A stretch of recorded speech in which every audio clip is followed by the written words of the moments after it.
Being a Piranha Bytes game after Gothic 2 must be pretty hard, you know? It's as if you were a surprise child into a family of celebrities, knowing that you will never beat your granddad at a hot dog eating competition. Your granddad being Sir Gothic II, a Nobel Prize winner in hot dog eating. Hot dog eating Nobel Prize, you ask? Well, don't.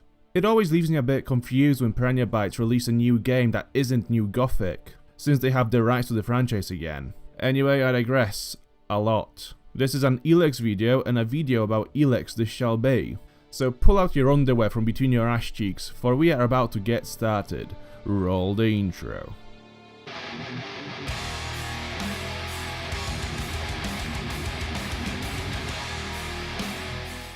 So Elex is the new kid on the block since the Risen family has migrated to Argentina never to be seen again. The story here is that a bunch of comets carrying this magical material called Elex crashed the planet, killed everyone and spread good old Elex all over the place. A comet! Wait, one comet? It was just one comet. So how did Elex get around the whole place then? I mean, I'm not a geologist, but I guess it would be quite impossible if there was no big flood that would carry it all over in the water. So me in a corner.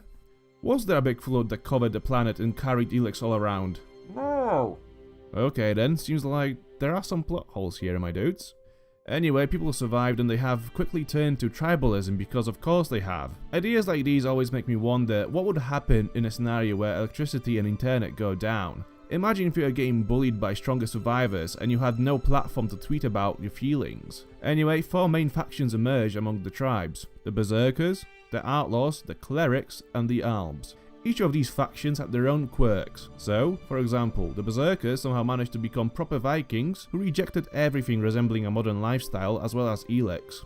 This must be the club for proper tough fuckers who find the whole post-apocalyptic gig too easy. So they decided to go a few countries back to times where you would use spit as lubricant. Even the settlements resemble medieval huts unless you're the leader, whose name is Ragnar. Yeah, the leader of the Viking faction is called Ragnar because I would assume that the guy responsible for creating NPCs didn't drink enough Red Bull when he was thinking of Viking names, and the day was Monday.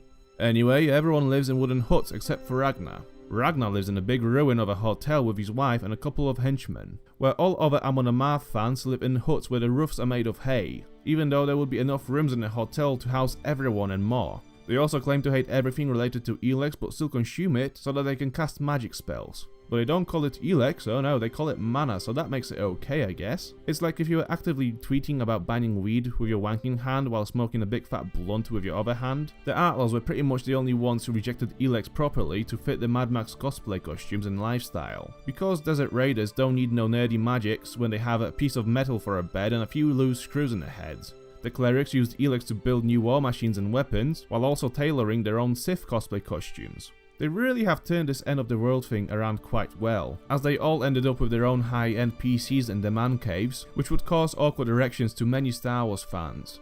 And finally, the Alps started munching on Elex to turn into witches. They are basically like the Clerics but dressed in white. The Alps have found that after consuming pure Elex they became stronger and more efficient at everything than anybody else, while sacrificing the sense of emotion, so yeah, in a way they became like the witches from Sapkowski's books or CD Red's games. Generally, the Alps are the enemy of all people, so all the other factions hate them, bit like thrash metal fans hate anyone with a Slayer t-shirt bought in Primark. You play as Jax, an Alp who survived an attempt on his life, carried out by his brother. Turns out his brother has a terrible aim, so Jax gets off easy, merely just falling down a cliff without any bullet holes on his head. After that, he spends 2 weeks sleeping at the bottom of said cliff, which in effect manages to burn out all Elex from his body, turning him into a normal human weakling again. Yet somehow lack of food and water didn't end him. So he makes his way into the lands of the Free People to find answers about the assassination. While he can't return to the Alps, you can sign up with the 3 other faction, even though you're a known Alp commander, so you would think that people wouldn't be so welcoming when they see your ugly mug popping around.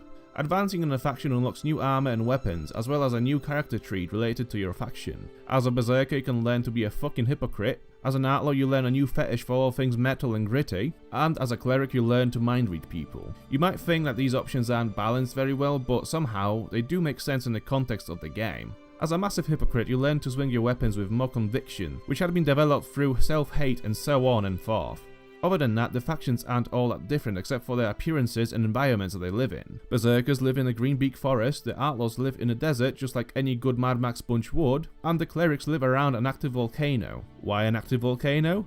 Because video games, I told you not to ask questions. What is interesting though is when you get one of each in a room and you wonder what the actual fuck is actually going on here. It is at this point that it all suddenly makes sense and all the parts start falling into place. It turns out that all this time you have been playing a Comic-Con sim. You might call me slow on this, but I have never been to a Comic-Con, so it took me quite a while to catch the vibe. So I imagine they are very much like Elex.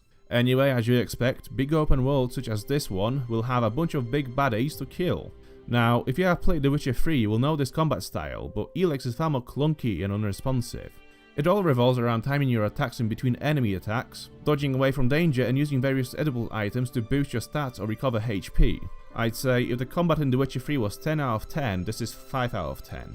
As if you were playing as Geralt who had bad eye-to-hand coordination, poor luck with women, and no hair. There is some innovation here, as Jax has a little jetpack that allows him to fly for up to 5 seconds before he needs to recharge. While exploring, it might seem like the limitation is there just to annoy, but in the context of combat, it proves to be an effective way to get Jax out of melee combat to regain some stamina instead of necking stamina potions. So it works quite well in the context of combat dynamic, adding personality to a style that resembles other games. If you're an extrovert, first of all, what are you doing playing games like Elex? Second of all, there is a cast of companions that you can find and have them follow you, but only one at a time. You might be better off as an introvert though, as the only real use for companions is to distract enemies as they are absolutely useless in combat. Over and over again you will find yourself under attack or attacking an enemy, while your companion just stands there spectating your demise. I'll take Sheva from Resi 5 any day over these useless pieces of shit. Over the night you can romance only one of the female followers in a quite pitiful attempt at a BioWare-like relationship system. Considering that you can't create your own character and that there is only one female companion to shag, the whole relationship thing might feel a bit narrow. However, I have to thank Elex for this, as it manages to put me in a position where I would have to face something resembling an arranged marriage, which was a completely new experience for me. I feel enriched by this, he says jokingly. Exploration in Elex is quite odd for modern day standards. The game doesn't do level scaling, which means that there will be enemies which you won't be able to beat until you reach a certain level, forcing you to search for a different path that's better suited for your character build. While this is an effective way of navigating the player through the game without being intrusive, it makes exploring quite messy at the start of Elex. Piranha Bytes have been using this type of player navigation since the first Gothic. However, in Gothic 1, 2 and even 3, as well as in the Risen games, the maps were never as open as they are in Elex. In early games there would always be around 3 different routes to explore from each junction, so if you would wander into a powerful beast while following one of the routes, it would be quite easy to navigate back to the route that's better fitted for your current level. And I know what you're thinking, Mr. Gothic fan number 1. But Gothic had a learning curve too. To which I say, yes it did. But Gothic always had smaller scope, which made the curve manageable. Elex is far more ambitious with its map, which sadly makes that part of the game quite sketchy.